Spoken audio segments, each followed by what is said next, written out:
আমার প্রিয় ছাত্রছাত্রী, আমার চ্যানেল ভূগোল ভাবনায় তোমাদের স্বাগত।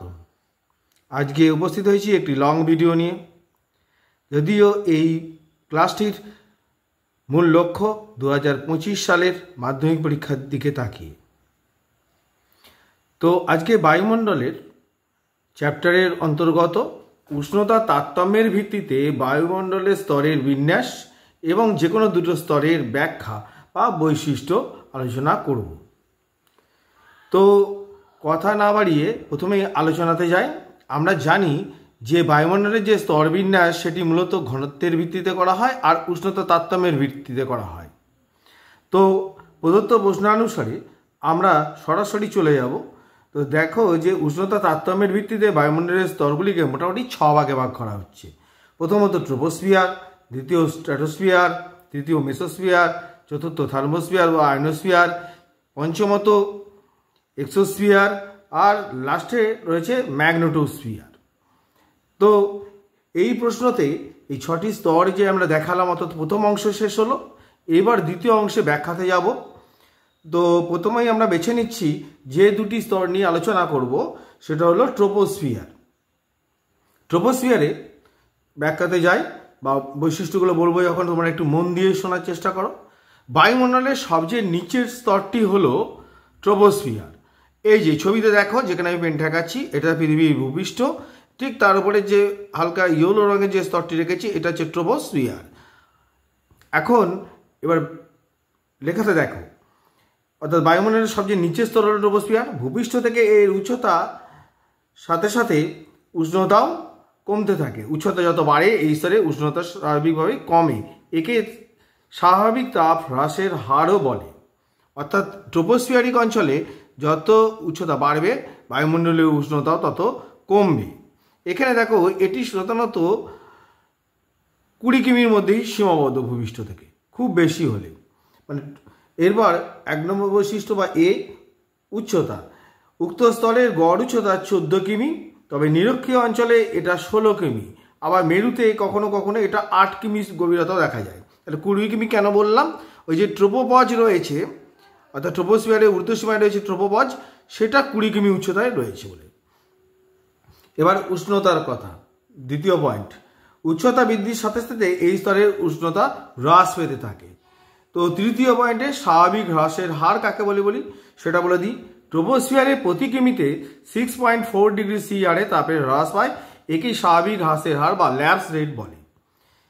এবার চতুর্থতে যে ট্রোপোপজের কথা বলছিলাম, এই ট্রোপোস্ফিয়ারের উপরে অংশটাকেই আমরা ট্রোপোপজ বলছি। এটা একটা বিভাজনকারী স্তর।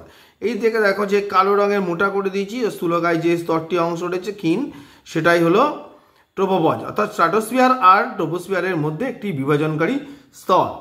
মনে রাখবে পঞ্চম বৈশিষ্ট্যে, সেটা হচ্ছে যত ঝড় বৃষ্টি ইত্যাদি, অর্থাৎ মিটিওরোলজিক্যাল যে ফিনোমিনাসগুলো দেখা যায়, সেগুলো কিন্তু এই ট্রোপোস্ফিয়ারেই সংঘটিত হয়। আর একে শেষ পয়েন্টে বলবো ক্ষুব্ধমণ্ডল বলে। কেন ক্ষুব্ধমণ্ডল বলছি? যত প্রাকৃতিক ঝঞ্ঝা এই স্তরেই লক্ষ্য করা যায়, তাই একে ক্ষুব্ধমণ্ডল বলা হচ্ছে। অর্থাৎ ট্রোপোস্ফিয়ারের এই ক্ষুব্ধমণ্ডল আমরা বলছি। তাহলে এই অংশটি শেষ হলো, অর্থাৎ প্রথমটা ট্রোপোস্ফিয়ার শেষ হলো। এবার দ্বিতীয়তে যাব, সেটা হচ্ছে স্ট্র্যাটোস্ফিয়ার।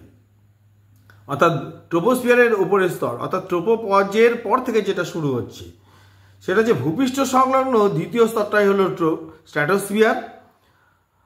ওজোন গ্যাসের উপস্থিতির কারণে এই স্তরের উষ্ণতা কিন্তু ক্রমাগত বৃদ্ধি পায়। এইখানে এটা দেখো, এই যে হালকা অরেঞ্জ কালারের মধ্যে আঁকার চেষ্টা করেছি, এটাই হলো স্ট্র্যাটোস্ফিয়ার। প্রথম বৈশিষ্ট্য, এর গড় উচ্চতা 18 থেকে 50 কিমি। অর্থাৎ এই অংশের উচ্চতা আমি ডট ডট দিয়ে আঁকার চেষ্টা করছি। এইটার মোট উচ্চতা হচ্ছে একবারে শেষ হচ্ছে 50 কিমি পর্যন্ত, কোথাও কোথাও 18 কিমি, মেরু প্রদেশে 18 কিমি পর্যন্ত এর গভীরতা। এবার উষ্ণতা, ট্রোপোস্ফিয়ারে আমরা কি দেখেছিলাম যে উচ্চতা বৃদ্ধির সাথে সাথে উষ্ণতা হ্রাস পায়, কিন্তু স্ট্র্যাটোস্ফিয়ারে কিন্তু উচ্চতা বাড়লে উষ্ণতাও বাড়ে। এবার তৃতীয় পয়েন্টে এখানেই কারণ বলে দেবো কেন উষ্ণতা বাড়ছে। এখানে ওজোন স্তরের বা ওজোন গ্যাসের উপস্থিতি আছে, যার সংকেত হলো O3। এটি সরাসরি সূর্যালোক শোষণ করে থাকে, তাই উষ্ণতা বৃদ্ধি পেতে থাকে এখানে। আর কোথায় ওজোন গ্যাস লক্ষ্য করা যাচ্ছে? স্ট্র্যাটোস্ফিয়ারের 15 থেকে 35 কিমির মধ্যেই সাধারণত ওজোন গ্যাসের স্তরটা রয়েছে। মনে রাখবে যে এই চতুর্থ পয়েন্ট যেটা বলবো, ওজোন স্তর থাকার কারণেই সেটি সূর্যের অতিবেগুনি রশ্মি শোষণ করে নিচ্ছে, ফলে জীবজগৎ এই অতিবেগুনি রশ্মির প্রভাব হতে রক্ষা পাচ্ছে। এবার স্ট্র্যাটোপজ কাকে বলবো? এখানে দেখো যে আরও একটি ক্ষীণ স্তর রেখেছি এই স্ট্র্যাটোস্ফিয়ারের ওপরে অংশে, এই কালো অংশটি, এটিই হলো সাধারণত স্ট্র্যাটোপজ। স্ট্র্যাটোপজের উপরে অংশ, স্ট্র্যাটোস্ফিয়ারের উপরে অংশকেই আমরা স্ট্র্যাটোপজ বলছি, অর্থাৎ মেসোস্ফিয়ার আর স্ট্র্যাটোস্ফিয়ারের মধ্যে যে বিভাজনকারী স্তর সেটাই স্ট্র্যাটোপজ।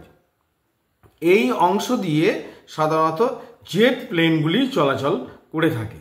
আর স্ট্র্যাটোস্ফিয়ারে সাধারণত ক্ষুব্ধমণ্ডলের মতো অত মেঘঝঞ্ঝা দেখা যায় না, তবে যে একবারেই মেঘ দেখা যায় না এমনটা বলবো না।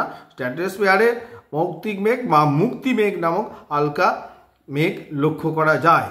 আর এখানে শান্তমণ্ডল বলছি, স্ট্র্যাটোস্ফিয়ারে সাধারণত ঝড় ঝঞ্ঝা প্রাকৃতিক দুর্যোগ সমূহ লক্ষ্য করা যায় না, তাই এটি হলো শান্ত মণ্ডল।